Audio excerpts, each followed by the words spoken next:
Hi guys, good morning.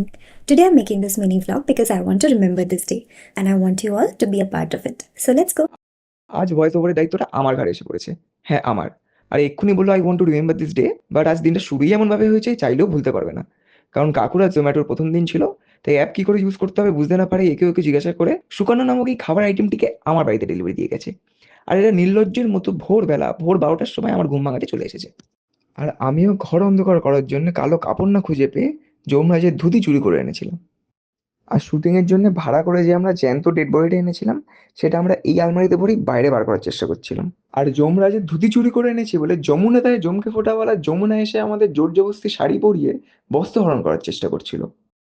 যমরাজের ধুতিটা আমি দেওয়ালে লাগাচ্ছিলামই আর দেখি এক ইচ্ছাধারী বাদর অয়নের রূপ নিয়ে জানলা দিয়ে আমাদের ঘরে ঢোকার চেষ্টা করছে।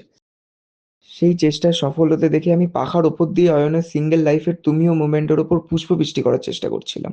আর তারপরে আমরা লাল নীল হলুদ সবুজ খাবার দাবার খেয়ে আবার শুটিংয়ে লেগে পড়লাম। এই দাঁড়া দাঁড়া, চুপ করে, আমি একটা কথা বলতে চাই। সেটা হলো গাইজ, আমি এখানে ওর থেকে একটু ভয়েস ওভারটা কেড়ে নিচ্ছি, কারণ আমি জানি হদল কুতকুতটা নিজের মুখে তো বলবে না, তাই আমি বলছি যে এই পুরো শ্যুটটার 90% ক্রেডিট গোজ টু হিম। মানে প্রপস আনার থেকে, সেট আপ করা থেকে, স্টোরি বোর্ড বানানো, সবকিছু ডিসকাস করা, সিনেমাটোগ্রাফি করা, এডিটিং করা, শুট করা, ডিরেকশন করা, সব কিছু ও করেছে। মানে 3 দিনের মধ্যে একটা স্টোরিকে নামানোটা যে কতটা ডেডিকেশন আর এফার্টস দরকার পড়ে, সেটা তোকে না দেখলে আমি বুঝতে পারতাম না ভাই। অনেক কিছু শিখেছি এই শ্যুটটায় তোর থেকে।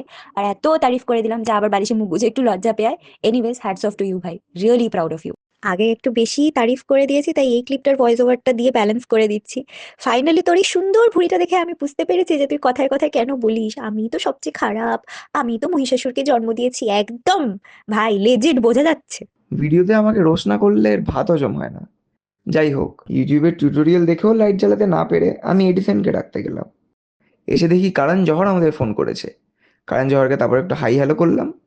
তারপরে আমরা খাওয়া দাওয়া করে বুদ্ধি বাড়িয়ে নিয়ে এলিয়েন ডাকার প্রস্তুতি নিলাম, কারণ আমাদের শুটিংয়ের জন্য এলিয়েনের দরকার ছিল।